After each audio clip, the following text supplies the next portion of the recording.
I'm Charlie and you're locked into DistractTV, and today I'm joined by the ever gorgeous, ever flamboyant actress slash singer slash pretty much everything.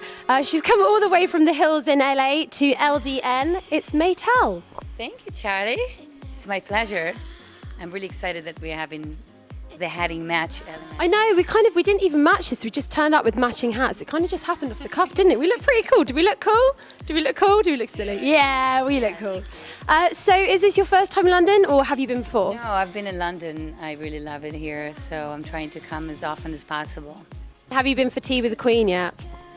Not yet, yeah. It's on the cards, right? Yeah, absolutely. Okay, so today we're mainly here to talk about your music. Let's talk first of all a little bit about the single you did with Sean Kingston. That was very exciting. How is it working with a global phenomenon? Sean is very, very sweet guy. I love how you call him Sean as well.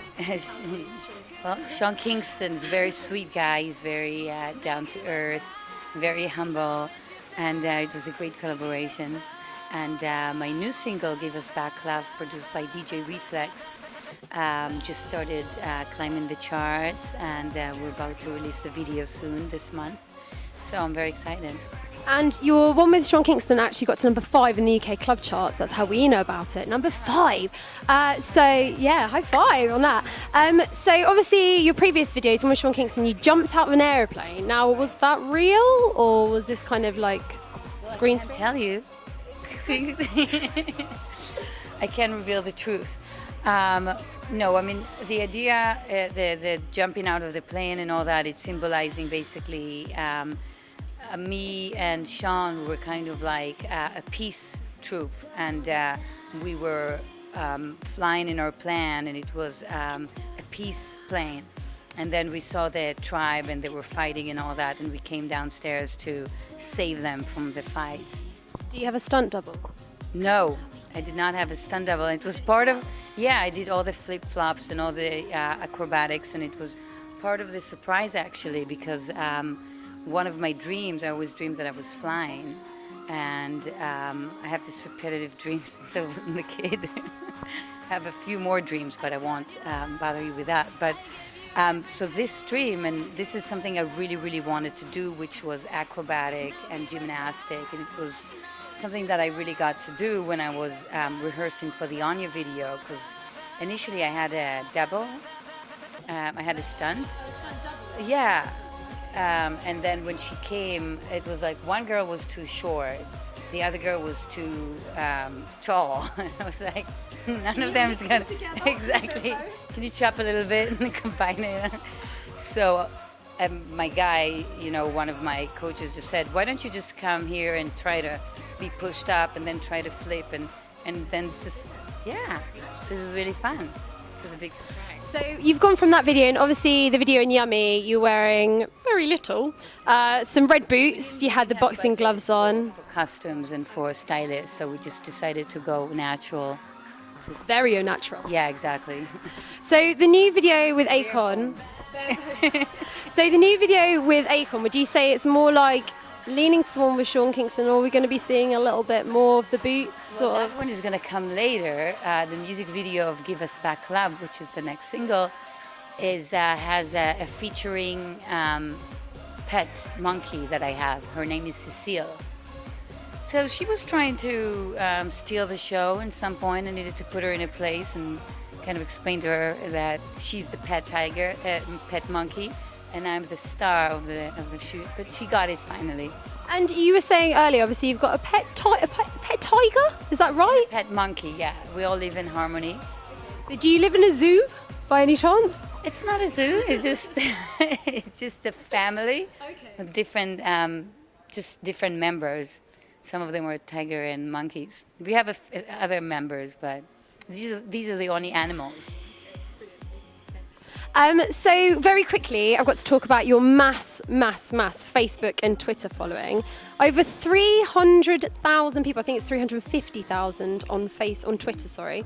How does that feel to have not only wake up in the morning and think 300,000 people not only know who I am, but they love me? I don't know about loving me. I mean, if they could show me more love and start depositing checks into my bank account and deliver me flowers and chocolate, maybe I would feel more love. I think we'd all like You know, that. it's of course it's great. The social media is a great way to interact with your fans and just to be, goofy or make social commentaries and all that. So I'm inviting everyone for @Meital Facebook, right, and all that, Twitter. And is there anything else exciting you've got coming up later in the summer? Are you doing any touring that we probably should know about? Yeah, I was just finishing an elaborate trip in UK, Ibiza, Germany, Zurich. I did a collaboration with a rapper K1 from Germany. It was very interesting. And now I'll be focusing on releasing my new single and then start performing. And I've got to comment a little bit today. You are renowned for your outrageous fashion. Isn't she beautiful as per usual? Everything is pristine and perfect. For the way, because I landed in London and I really wanted to be more British that way. You're doing very well. The hat's just... So when I came downstairs at the hotel, everyone would say, "Good morning, miss." And I was just thinking, that's how I should dress on a daily basis. Be a ladylike. I actually wore more colours today because you're renowned for your bright colours. So I've actually thought if I come in something really dull and drab and boring, I'll look really out of place. You have the intuition about the hat. I did, yeah. Oh, speaking of intuition and possibly psychics, I have to ask you, I'm not a psychic, but I have to ask you about something I read about when you were doing Dancing with the Stars in Israel. Is it true, now, a little birdie told me this, I'm not sure if it's true, that you actually had someone who was a psychic that told you to be a singer? Yeah, it is the truth, and I wouldn't even consider it if she wouldn't tell me. And that's the funny part about it. I mean, when she said so, I was an actor. I was already doing weeds and gazillions of movies and TV series and all that stuff. And so I thought she was just really, it's a ridiculous advice. It shouldn't be taken seriously. I came back to the States. She said, you have to go back to the States immediately and pursue the singing career. So I came back to the States, and the third person we talked to was producer Che Pope. And he worked with some of them legendary artists like Eminem and Kanye West and Dr. Dre and Lauryn Hill. And they were all artists that I really admired. So I actually started working with him without knowing his background. We just vibed and connected, but a month later or so, we Googled him and find out all these great surprises about him. So she was right there. She was right. Let's see if it was a good advice or not. So obviously we're talking about collaborations, and obviously you've had two massive collaborations with Akon and Sean Kingston. Who would be your dream, dead or alive, collaboration of someone that you could work with? You could work with anybody in the world.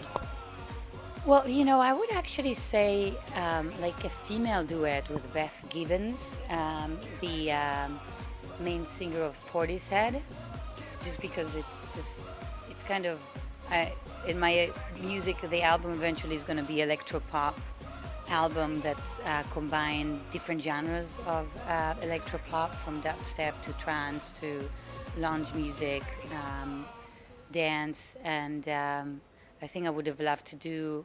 She has this amazing solo album, and I don't know. But there are a lot of great DJs right now, like Skrillex and Kevin Harris and Deadmau5, and I love Eminem, and so there's plenty of people. Eminem, maybe rapping, perhaps? Eminem? Would you like to work with Eminem and rapping? Yeah, I'd love to do a few more things than rapping with Eminem. Maybe rapping too. So this probably comes on nicely to a little game I've actually devised for you today. So in the spirit of Anya, who would you rather have, Anya? Like in terms of like kissing, obviously keeping it PG for the kids. I'm going to give you some options of males. I'm going to give you two males, and you have to choose out of them. You have to choose. I've tried to keep them all US based as well. No one too English that you probably won't recognise or could get really awkward. So out of JT, Justin Timberlake of course, or Pharrell Williams, who would you rather have, Anya? Well, I don't want to sound like an idiot, but I don't know how Pharrell looks like. So because I don't know would I consider having something with Justin Timberlake? Maybe we'd start with Kiss on the Hand and see what's the vibe and the chemistry is and take it from there. So Justin Timberlake. Don't get too far, too fast. Okay, so out of Will I Am or, and this is controversial, Akon. I would have them both for just kind of warm up, making up, like just foreplay with both. So one's not Take it enough. from there. We'll compete and see who has better chemistry, because it's all about the chemistry. I like that, a little bit of a competition. Over the, when I wrote the Yummy Boys, the Yummy track, that was my first single, I was very into much Yummy Boys, and now I'm getting over it. Okay. I'm more into Ugly Boys, that's my next thing. So a little competition then perhaps, you make them compete for you. That's a better way to do it, that's so much better. For me, because, I don't want to just give myself away like I used to do before then. Well, thank you very much for joining me today. It's been brilliant. I hope you enjoy the rest of London and that you come back and visit us soon. Thank you. Thank you.